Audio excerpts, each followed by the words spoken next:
O programa informativo para condomínios está começando e você confere nesta edição. O Secov Regional ganha liminar contra a Receita Federal. No quadro Arquitetura para Condomínios, os arquitetos darão dicas de como aperfeiçoar o espaço externo do convívio comum. Como sobreviver em condomínios, síndicos fazem homenagens referente ao Dia das Mães. Temos novidade no programa, voltamos já.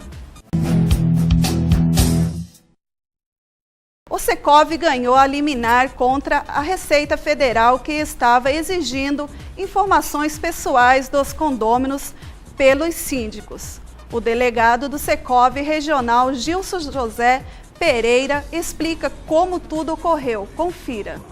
Como estava sendo imposto esse fornecimento de informações dos condôminos pelos fiscais da Receita Federal? A imposição que a Receita Federal colocou através de uma notificação e um pedido de relatório é que os síndicos fornecessem uma relação de todos os proprietários e condôminos que fizessem parte do condomínio, fornecendo inclusive dados pessoais que é de prioridade do proprietário fornecer. Então estava havendo para nós tipo de uma invasão de privacidade no caso dessas informações que o síndico não tem obrigação nenhuma de fornecer. E como que a partir disso os síndicos estavam reagindo? A primeira reação deles foi procurar nós do sindicato para ter maiores informações de qual a decisão deles em relação à Receita. E a preocupação toda em sentido também porque essa notificação rezava uma multa e um prazo para que ela fosse entregue. Então eles nos procuraram e nós tomamos a iniciativa de defendê-los, né, junto à Receita. E com isso nós fizemos duas reuniões, inclusive com os representantes da Receita Federal, onde que conseguimos com eles, através de um requerimento, prorrogar para 30 dias. E esse 30 dias que prescreveu no final de abril, né? E o que a Receita Federal alegou? A Receita nos colocou nessa reunião que, em virtude de uma falta de informações que eles tinham, eles queriam fazer mais ou menos um cruzamento entre o que as pessoas declaram e aquilo que realmente existe para cada proprietário. E como Foz do Iguaçu é uma cidade vista a nível nacional como uma cidade que o pessoal esquenta dinheiro, que entra em dinheiro ilegal, em função disso eles fizeram essas notificações. Inclusive notificaram em torno de 105 condomínios. E a meta deles é notificar todos os condomínios de Foz do Iguaçu e inclusive a nível de Brasil também. Como foi o andamento dentro da Justiça, dessa suspensão, desse pedido de suspensão das informações? Em virtude de nós ter ganho o prazo para entrega desses relatórios pelos síndicos, nós ganhamos tempo. E nesse tempo houve uma reunião dos assessores jurídicos do Secov Paraná em Curitiba. Foi formada uma banca lá de 5, 6 advogados e mais a nossa assessor jurídico de Foz do Iguaçu para tomar essa decisão. Aí foi montado esses documentos todos para fazer a defesa e entrar com embargo para que os condôminos, os síndicos não fornecessem essa relação. E a Receita Federal aceitou bem essa suspensão? Olha, quanto a isso, porque nós tivemos uma liminar fornecida pela juíza da Justiça Federal, que foi dia 25 de abril, e mediante isso a nossa parte foi o quê? Deixar o síndico dos prédios associado ao Secov mais tranquilo e informando que eles não tinham mais a necessidade de fornecer essas relações até prova contrária. E agora, então, os síndicos e os condôminos podem ficar tranquilos que as informações referentes a eles pessoais não vão ser fornecidas?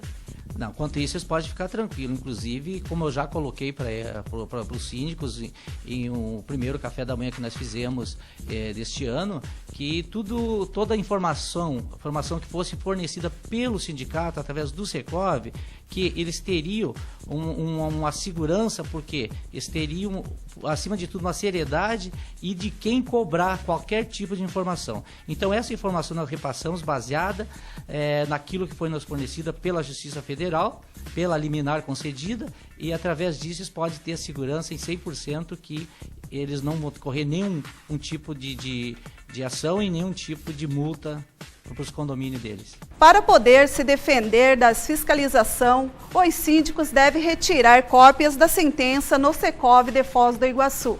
No quadro Arquitetura para Condomínios, os arquitetos darão dicas de como aperfeiçoar o espaço externo do convívio comum.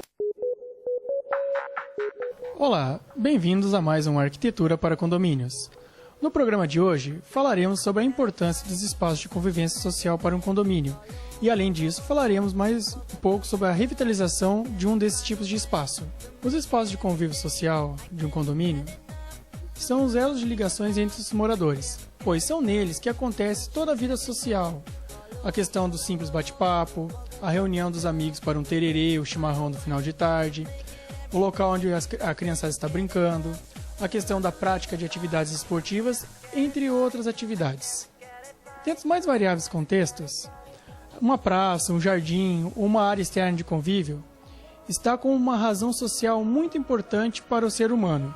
Isso vem desde a história da Grécia Antiga e suas ágoras até nosso panorama de contexto geral hoje. O grande mestre Buller Marx define o jardim como uma grande obra viva, onde há uma grande mistura entre formas e cores, tudo em harmonia, assim como numa pintura ou numa melodia, numa nota musical. Bem, agora nosso amigo José Borghetti falará um pouquinho mais sobre o caso especial dessa semana. Borghetti. Olá, como o nosso amigo Eduardo falou, a área externa de convivência é um lugar de fundamental importância para a convivência dos moradores. Trazemos para vocês um pedido de um telespectador chamado Almíria Simonetti, moradora do condomínio Mega Vila. Segundo ela, existe um local próximo à quadra poliesportiva que não está sendo bem aproveitado.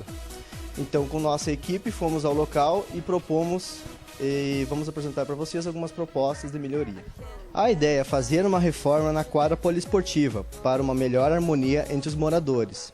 Para a reforma da quadra, está sendo proposto uma melhoria no piso e uma nova pintura demarcando melhor os limites, além da colocação de guarda-corpo na arquibancada por motivos de segurança. Já para a Praça Jardim, o conceito adotado foi criar um espaço de contemplação, lazer e convívio com a criação de pergolados em madeira de eucalipto cobertos por trepadeiras floridas. No chão, demarcando o caminho, uma paginação em paver nas cores dos blocos do apartamento, servido de bancos de concreto para uso dos moradores. Em certos pontos da praça, está sendo proposto mesas com bancos em concreto para a prática de jogos de tabuleiro, cartas ou a simples relação familiar. Nesse ponto, foi criada uma paginação em paver vazado para que a grama cresça sem problema nas juntas. A vegetação também recebeu cuidados especiais, com o plantio de grama esmeralda, algumas espécies de flores como Maria Sem Vergonha, jasmim, entre outras, e de árvores de médio porte para o sombreamento do local. No projeto foram usados materiais renováveis e de baixo custo. Como vocês poderiam observar, simples ideias aliadas à criatividade estão a serviço dos moradores para uma melhor valorização de seus espaços. Agradecemos a atenção de vocês, aguardamos qualquer dúvidas e sugestões para a melhoria de nosso quadro. Um abraço e até semana que vem. Um abraço até semana que vem e aproveitar e desejar um feliz Dia das Mães para nossas mães, para a Dona Margarete, para a Dona Elisete e para todas as nossas mães telespectadoras. Até a semana que vem. Quem quiser participar do quadro, é só enviar sua sugestão ou dúvida pelo e-mail que está no seu vídeo. No próximo bloco, confira a homenagem dos síndicos para o Dia das Mães. Voltamos já. No quadro Por Dentro da Lei, confira os comentários do advogado Eduardo Ribeiro. Há muitas pessoas procurando morar em condomínios, umas pelo conforto, outras pela segurança. Mas será que estão preparadas para viver em condomínio? Acarreta mudança de hábitos. É necessário aprender a morar em condomínio, doutor? Olha, na realidade, toda vez que você passa a conviver com alguém, você mudando seus hábitos, você vai ter que se adaptar. Então, ao você morar num condomínio, significa que você não é dono sozinho. O próprio nome diz condomínio, você tem o domínio de alguma coisa em comum com outros. Então, fatalmente, você vai ter que mudar seus hábitos, seu comportamento e entender sempre que você está dividindo o espaço com outros. Então, quando você tem a sua casa no seu terreno, as suas atividades são uma. A partir da hora que você vai morar num condomínio, seja ele horizontal ou condomínio vertical, você vai ter que dividir espaços. No elevador, nos corredores, nas ruas, nas praças, nos salões de festa, nas áreas de lazer. Então, você vai ter que aprender a conviver com as pessoas diferente daquilo que você tinha na sua residência quando você mora simplesmente sozinho. Você é dono do seu espaço dentro do apartamento ou dentro da casa no condomínio horizontal. Mas naquela parte comum, nem sempre as pessoas com quem ali você convive, você conhece essa parte do teu dia a dia ou do seu rol de amizades. Mas você terá que adaptar-se. Então, fatalmente, a mudança para um condomínio implica numa mudança de hábitos. O condomínio, além da convenção, possui também o regulamento interno. Quando recebemos esse regulamento interno, ao irmos morar no apartamento, é importante lê-lo? Olha, antes de mais nada é o seguinte, respondendo isso junto com a pergunta anterior, com o comentário anterior. Veja, quando você mora na sua casa, você tem o seu espaço, você não tem essas condições de regulamento, regimento, convenção. A partir da hora que você vai para um condomínio, você passa a ter regras, além daquelas que a própria legislação impõe, ter regras específicas do condomínio, que são a convenção de condomínio e muitos deles têm o seu regimento interno.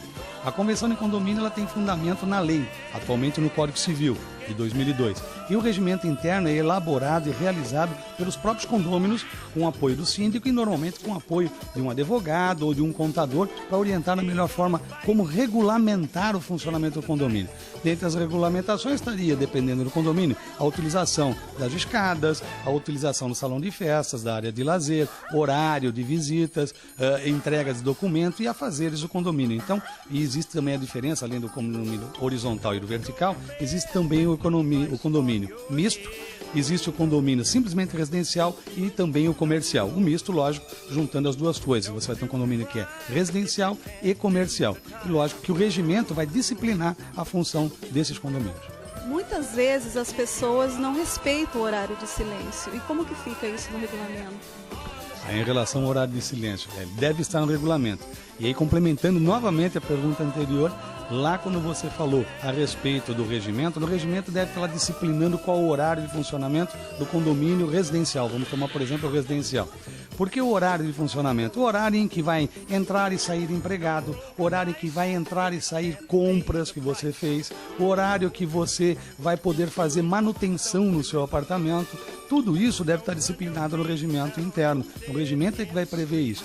Fora isso, não havendo regimento interno, existe uma lei, a lei municipal, que é o Código de Posturas, que determina que das 22 às 6 da manhã é o horário de silêncio. Então deve todo mundo, independente do regimento interno, obedecer essa norma, que é uma lei superior ao regimento interno, que é o Código de Posturas, em que obriga a haver o silêncio das 22 às 6. Agora, todos esses detalhes são colocados no regimento. E as pessoas, quando locam ou compram um imóvel em condomínio, ela deve observar a convenção de condomínio e deve observar o regimento, porque ela leva consigo a impressão de que ela tem, eu comprei, é meu, eu loquei, eu ocupo, e acha que pode fazer aquilo que ela bem entender. Quando na realidade não é isso. Quando você tem a residência unifamiliar, uma casa só sua, num terreno só seu, é um comportamento, apesar de ter que se observar as questões de vizinhança. Porém, num condomínio, além das observações em relação à questão de vizinhança, você vai ter que observar as regras que estão na convenção e estão no regimento interno. Então é muito importante ler esses documentos.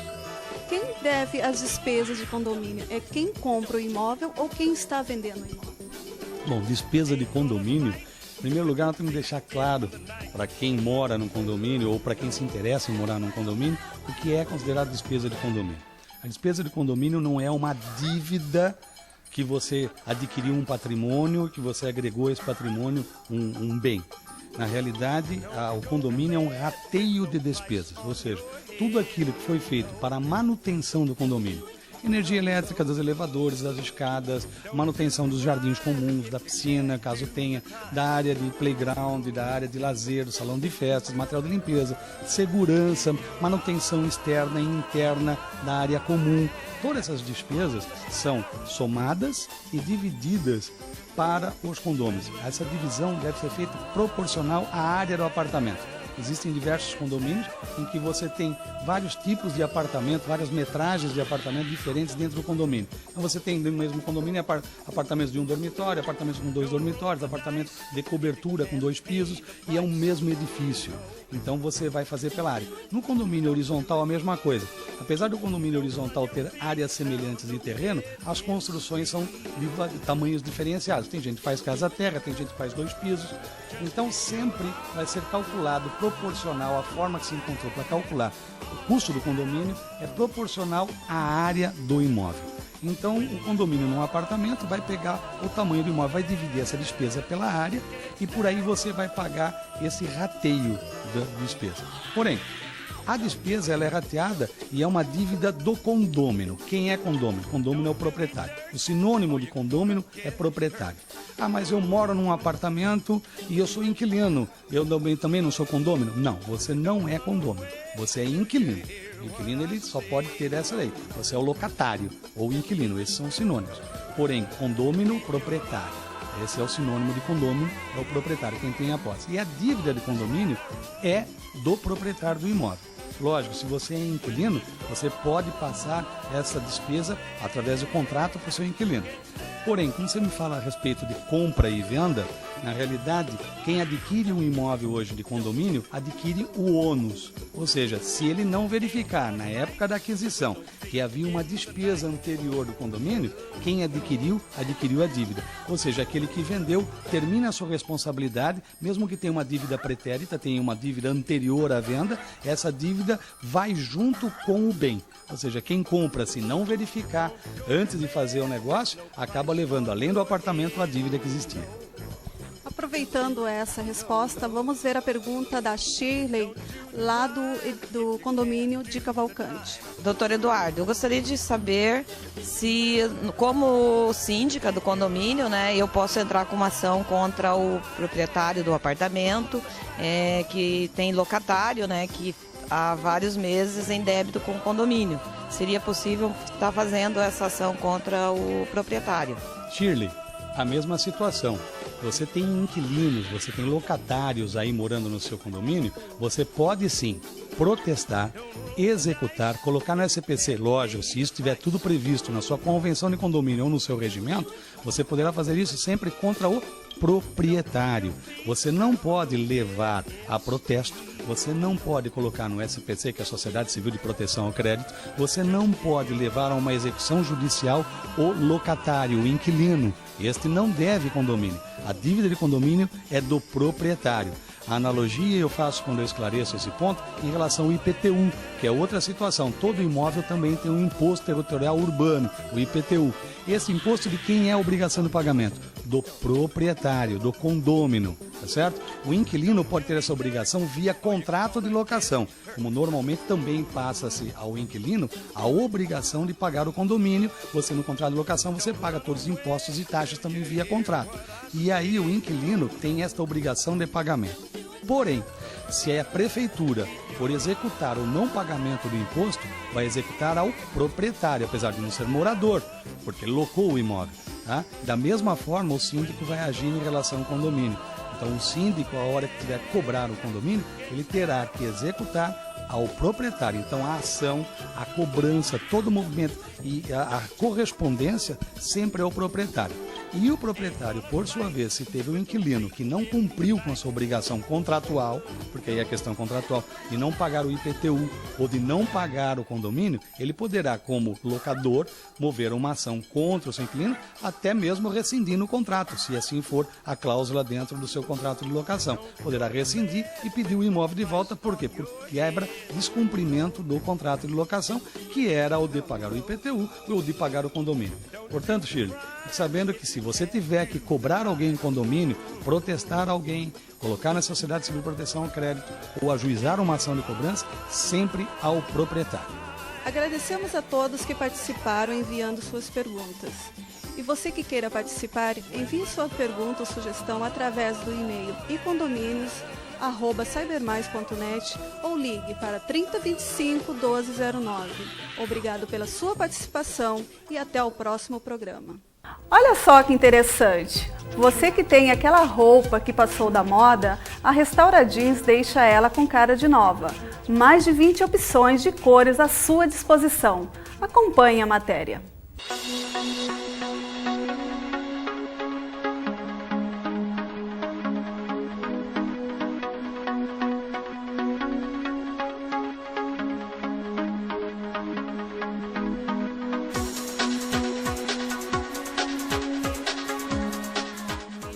O que é a Restaura Jeans e há quanto tempo ela existe? Bom, a Restaura Jeans hoje é uma franquia que existe há 14 anos. Aqui em Foz do Iguaçu nós já estamos há 7 anos. Então, a Restaura Jeans depende de quê? É um tingimento de roupa, não só roupa de algodão, como alguns outros tipos de cotelê, moletom, tencel, popeline, todo esse tipo de tingimento de roupa, menos poliéster. Além do tingimento de roupa, nós temos também costuras, que fizemos reforma em qualquer tipo de roupa. Trabalhamos com jeans, couro. E as costuras, em relação assim, pode também fazer em tecidos como seda, assim, vocês só fabricam ou só consertam as roupas? O nosso serviço é só de conserto, conserto de qualquer tipo de roupa. Hoje nós não atuamos como produção de roupa, somente no conserto.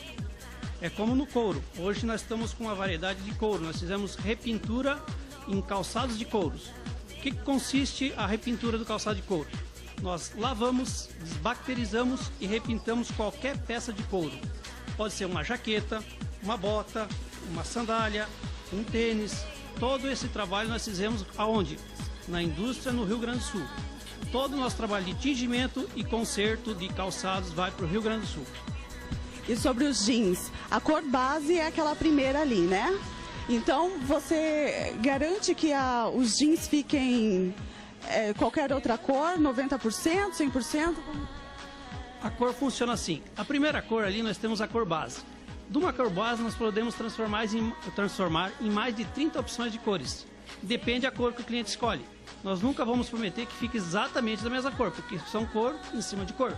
Mas ele se aproxima muito. Se a roupa tiver algum defeito, algum produto que caiu, com o tingimento, pode conseguir que tampe esse defeito? O nosso melhor aliado hoje é o alvejante, é o sabão em pó ou mesmo a Quiboa. Por quê? Ele vai manchar a roupa. E aí nós vamos conseguir transformar essa roupa, uma roupa que provavelmente estaria inutilizada. Hoje, com o tingimento, a gente consegue salvar essa peça para o cliente. E a jaqueta de couro também tem uma recuperação boa? Nós fizemos o quê? Uma limpeza, reidratação e repintura nela também.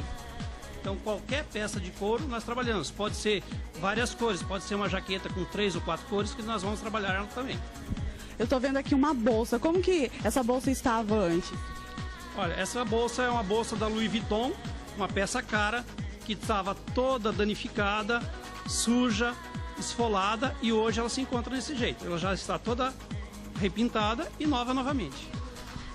Eu vi ali algumas imagens que vocês têm no computador. Poderiam mostrar alguns exemplos de como ele estava antes e como ficou depois?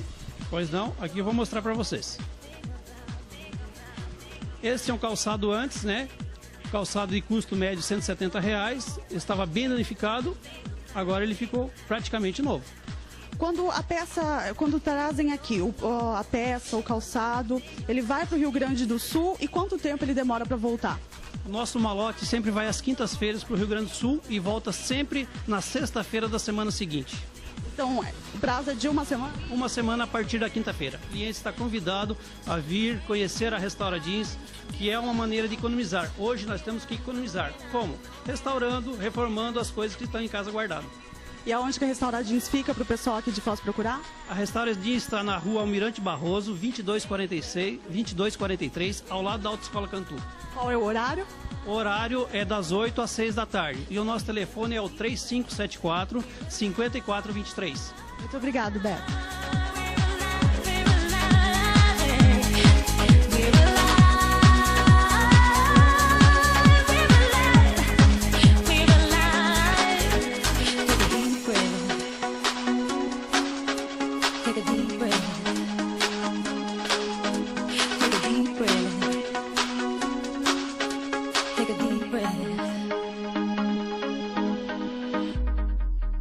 Obrigada a todos que participaram e continuem mandando suas sugestões e perguntas. Em comemoração ao Dia das Mães, síndicos prestam homenagens. Eu quero deixar aqui uma homenagem a todas as mães do condomínio residencial de Cavalcante e desejar a elas que domingo que elas passem com seus filhos, que tenha muito carinho, dedicação, amor, paciência, compreensão com eles. E que quero dizer para minha mãe também que ela é a pessoa maravilhosa, adoro ela e que a gente sempre procura ser o melhor possível, né? E vou deixar uma homenagem, uma mensagem para as mães. Mãe, que a beleza das flores, a doçura do mel, o brilho das estrelas envolvam você hoje e que você continue irradiando este amor e esta alegria que você sempre nos ofereceu. Obrigado, mãe, por você existir. Desejo, assim, felicidade para todas as mães, né? Porque ser mãe é sofrer no paraíso, né? Então, eu acho que todas as mães é merecedora de um forte abraço.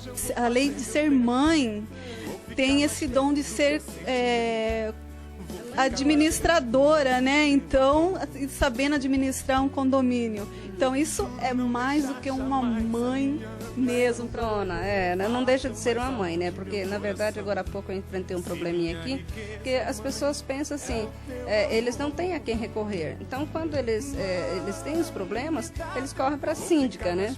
Então, como na qualidade de síndica, a gente também não deixa de ser mãe. A gente também acolhe, a gente também escuta as lástimas deles, escuta até, muitas vezes, algum xingão também, né? Aí vem de tudo. Mas com carinho, sempre com carinho. Sabe, conversando se entende, né? Então, muito obrigada, Marta. Eu que agradeço, e foi uma surpresa enorme eu ter recebido esse presente. Eu, sinceramente, não estava esperando. Isso é coisa, né, do informativo.